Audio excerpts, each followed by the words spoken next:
pregunta clave podría ser: ¿será que si se levantan las patentes de las vacunas contra el COVID-19 encontraremos la solución absoluta ante la escasez de este biológico en el mundo? La respuesta podría ser un rotundo no. Y en este video les explicaré el por qué y en qué consiste toda esta disputa de las patentes. Es una disputa que básicamente se concentra entre quienes defienden la propiedad intelectual y quienes solicitan un acceso más equitativo y económico de este biológico. Este tema cobró una altísima relevancia hace algunos meses, cuando la Unión Europea empezó a tener algunas dificultades con la farmacéutica AstraZeneca.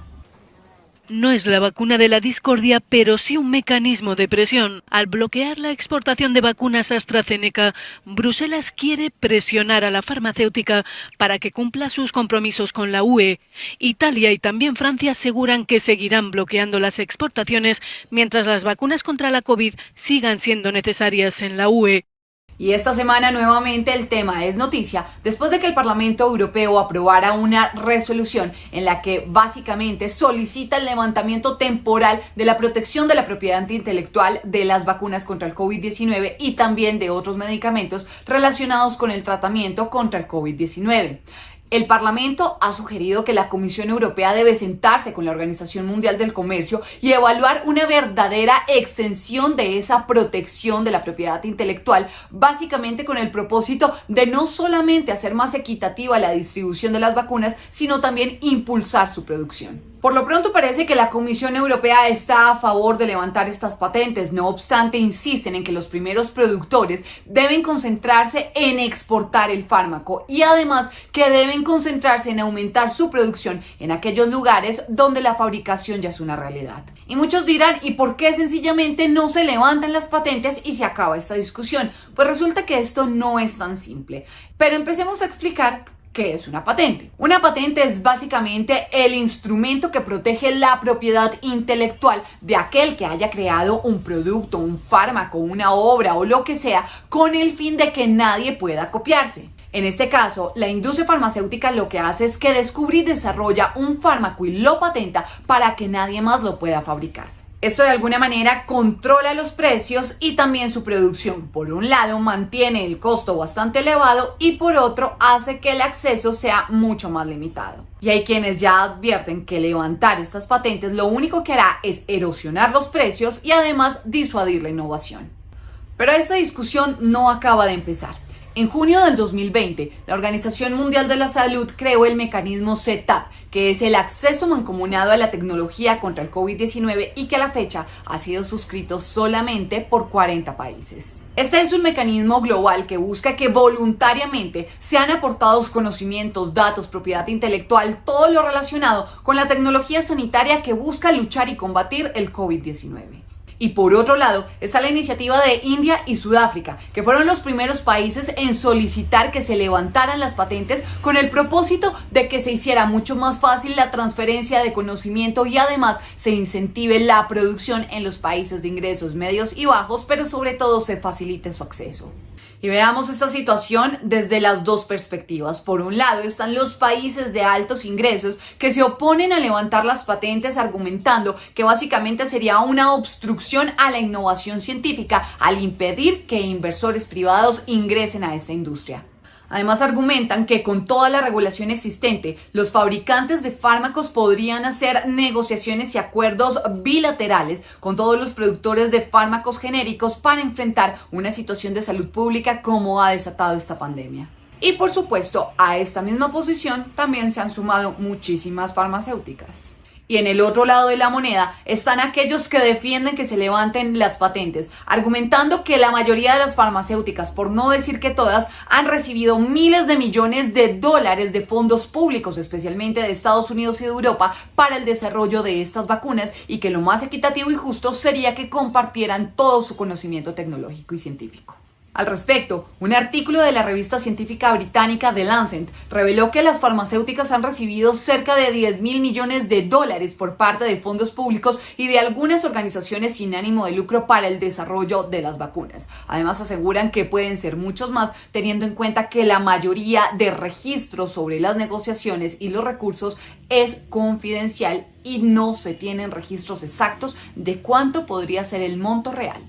Sobre este tema, la experta en salud pública de la Universidad de Ámsterdam, Katrina Perejurov, le dijo a la Deutsche Welle. Este año las empresas han ganado muchísimo gracias a las vacunas contra COVID-19. Solo Pfizer ha ganado $7,000 millones. Me parece más que suficiente para invertir en innovación en el futuro. Además, no tenemos estas vacunas gracias a la protección de las patentes, sino a la intervención e inversión de gobiernos de todo el mundo. Algo en lo que ha insistido mucho la industria farmacéutica y también algunos expertos es en insistir en que la escasez de vacunas no obedece propiamente a las patentes de las vacunas. Y esto porque básicamente al estar produciendo en la altísima cantidad que se están produciendo las vacunas contra el COVID-19, ya están viendo que hay escasez también de materia prima y de algunos ingredientes claves para el desarrollo de esta vacuna. Además, esto ha identificado que haya desabastecimiento en buena parte de la cadena de producción de las vacunas contra el COVID-19. Pero aquí hay que ser claros. No solamente están las barreras de esta disputa entre unos y otros, sino que también hay barreras de conocimiento, tecnológicas y legales.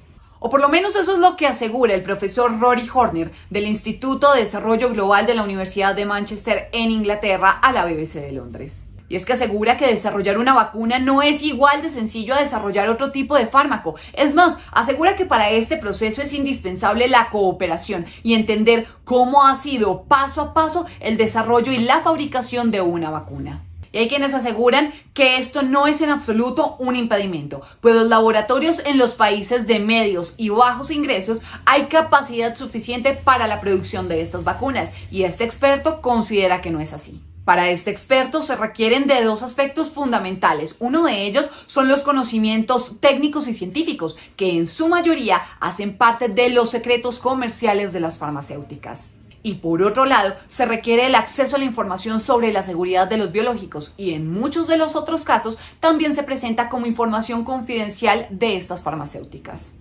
De hecho, hay quienes dicen que levantar las patentes y poder masificarla básicamente sería como entregar una receta sin instrucciones. Pero aquí es donde la cooperación empieza a cobrar un rol importantísimo. Y no es por nada, pero el primer video que desarrollé en este canal hablaba de la importancia de la cooperación para superar la pandemia. Y justamente aquí lo vemos. Y es que algunos expertos ya consideran que los acuerdos bilaterales son fundamentales. Acuerdos como por ejemplo el de AstraZeneca y Novavax con el Instituto Serum de India. O también el acuerdo de Johnson & Johnson con Aspen Pharmacare en Sudáfrica. Pero esto no se puede quedar en acuerdos bilaterales. También hay que revisar asuntos como la adquisición, la compra y la distribución de las vacunas. Y es aquí donde el mecanismo COVAX cobra una gran relevancia como un ejemplo a seguir. De hecho, muchos expertos consideran que ha sido el mecanismo más acertado, y no podemos olvidar que este fue un invento de la Organización Mundial de la Salud, básicamente para crear este mecanismo que permitiera un acceso más equitativo y de forma más ágil a los países de bajos y medios ingresos a las vacunas contra el COVID-19. Pero como nada en la vida es perfecto, este mecanismo ha tenido una serie de dificultades que le ha impedido cumplir con la distribución equitativa y rápida como lo había prometido a los países de bajos ingresos del medicamento. Por eso es que advierten que este mecanismo debería tener acceso prioritario, las dosis y los derechos de manera preponderante frente a los países ricos. ¿Y en qué estamos en este momento? Básicamente la Organización Mundial del Comercio en los próximos días va a tener que definir si levanta, aunque sea de manera temporal, las patentes o la protección de la propiedad intelectual de las vacunas, pero esto no va a estar nada fácil porque buena parte de los países se oponen a esta medida, incluyendo países como por ejemplo Alemania. De hecho, recientemente Estados Unidos dijo que sí estaba de acuerdo en levantar estas patentes, algo que sorprendió bastante al mundo, y lo que han considerado puede ser nada más y nada menos que una estrategia de negociación por parte de la administración de Joe Biden. Y esto por supuesto afecta directamente a América Latina, y es que no podemos olvidar que en buena parte de nuestros países la vacunación ha sido demasiado lenta por la falta del biológico. Entonces, levantar las patentes sin un acompañamiento básicamente podría ser una catástrofe en términos de calidad, eficacia y seguridad de las vacunas, pues de nada vale poder levantar las patentes y los países, ¿qué van a hacer con eso? Además, esto podría ser gravísimo porque podría incentivar las falsificaciones de este biológico. Por eso es que se hace tan necesaria la cooperación entre países, entre farmacéuticas y por supuesto entre los organismos que están liderando el acceso equitativo del biológico, especialmente para los países de ingresos medianos y bajos. Una parte de la responsabilidad frente a la escasez de las vacunas y el alto número de fallecidos por coronavirus en nuestros países también obedece a toda esta disputa, a esa negligencia por un lado de las farmacéuticas y de los países ricos y también a esa falta de negociación oportuna en su momento. Y que sí, hay países muy comprometidos con la distribución de las vacunas, el problema es que estas pueden ya llegar demasiado tarde. Y el punto aquí es que es un camino muy largo, que aún está por verse cuándo y cómo se va a resolver. Si llegaste hasta el final del video te doy las gracias y como siempre te invito a suscribirte a mi canal si aún no lo has hecho. También a que me dejes tus comentarios en mis redes sociales en donde me encuentras como @macamisánchez. Nos vemos la próxima semana y no olvides a seguirnos cuidando. Un fuerte abrazo.